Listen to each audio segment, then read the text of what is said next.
各位濕疹嘅朋友，你哋係咪試過好多個方法，都仲係又痕又瞓唔到呢？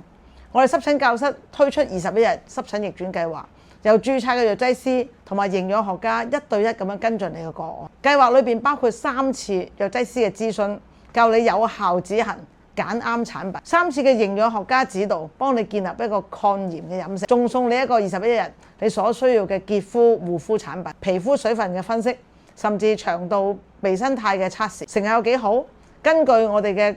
標準嚟講咧，73% 嘅患者情況有改善嘅，接近70%嘅皮膚嘅水分有提升，一半嘅乾燥指數下降。52% 夜晚瞓得好咗。由2025年9月起咧，計劃仲獲得政府社創基金同埋樂施會資助，合資格人士可以申請費用減免。唔好再單打獨鬥，搜尋濕疹教室，俾21日機會自己逆轉濕疹啦！我係濕疹教室嘅藥劑師 Betty。